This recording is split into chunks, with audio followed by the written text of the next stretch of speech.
سب خواب پرانے ہیں، ہر چند فسانے ہیں۔ خواب کا عذاب یہی ہوتا ہے جب تک پورا نہ ہو نیند ستاتی رہتی ہے۔ جہانگیر ترین، ان کا بھی ایک قدیم ترین خواب پورا ہونے جا رہا ہے۔ اس بات کو تو ہم ڈسٹ بن میں پھینکتے ہیں کہ جمہوریت سے اس کو کتنا نقصان ہوگا، اس پر بات کریں گے۔ فی الحال تو استحکام پاکستان، جہانگیر ترین کی ایک نئی سیاسی جماعت اور اس کے عہدیداران کا اعلان کل لاہور میں پریس کانفرنس کے دوران ہوگا۔ ان عہدیداران کے سیاسی کردار پر بھی ہم اگلے پروگرام میں روشنی ڈالیں گے تو بات واضح ہوگی۔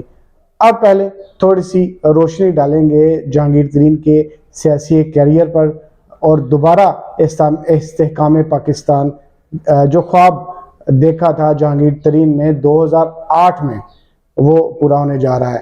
جہانگیر ترین نے 2002 میں پہلی بار مسلم لیگ کاف کے ٹکٹ سے حلقہ LA 154 لودھنا سے الیکشن جیت کر اسمبلی کے ممبر بنے۔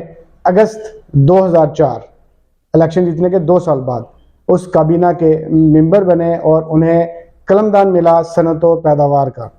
اور کیا کارکردگی تھی جہانگیر ترین کی اس میں، جب 2007 تک وہ رہے، جب انہوں نے وزارت چھوڑی تو جادوئی انداز میں جو ان کی شوگر انڈسٹری تھی اس کو تیزی سے وہ پروان چڑھی۔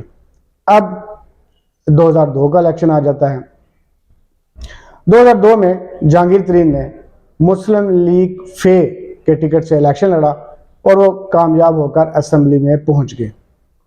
اب مسلم لیگ فے کے پارلیمانی لیڈر منتخب ہوئے اور بعد میں کچھ اختلافات کی بنا پر انہوں نے فارورڈ بلاک بنایا۔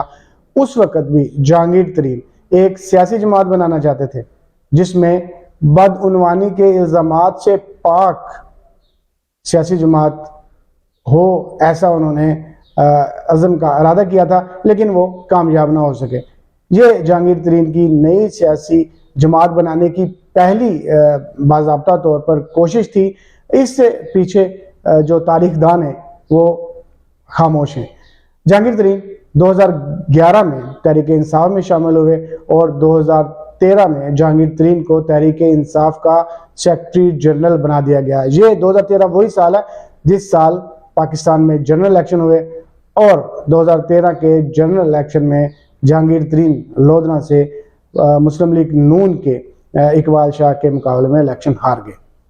بعد میں وہ الیکشن کمیشن میں چلے گئے اور بے ضابطگیوں کے حوالے سے الیکشن کمیشن نے وہ سیٹ خالی کرا دی اور اس پہ 2015 میں ضمنی انتخاب ہوا جس میں جہانگیر ترین الیکشن جیت کر اسمبلی میں واپس آ گئے۔ اب دسمبر 2017 میں سپریم کورٹ کے 3 رکنی بینچ نے جہانگیر ترین کی تاحیات پارلیمان کی رکنیت ختم کر دی۔ جو آئین کے آرٹیکل 62(1)(f) کے تحت فیصلہ سنایا گیا تھا، یہ وہی شق تھی جس کے تحت نواز شریف نااہل ہوئے تھے۔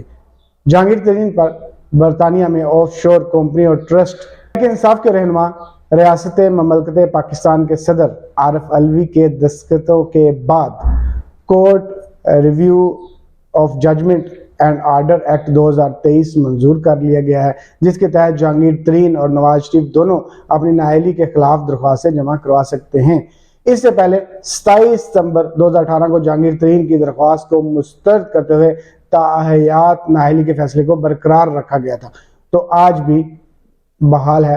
بہرحال اب ایسے حالات کے باوجود بھی جہانگیر ترین ایسے سیاستدانوں کے ساتھ نئی سیاسی ٹرین چلانے جا رہے ہیں جنہوں نے سیاست میں کبھی بھی اپنے لیڈر کے ساتھ اوکھے وقت میں ساتھ نہیں دیا تو فوراً ہی ہتھیار ڈال دیا، ان کے ڈبے میں چڑھانے جا رہے ہیں۔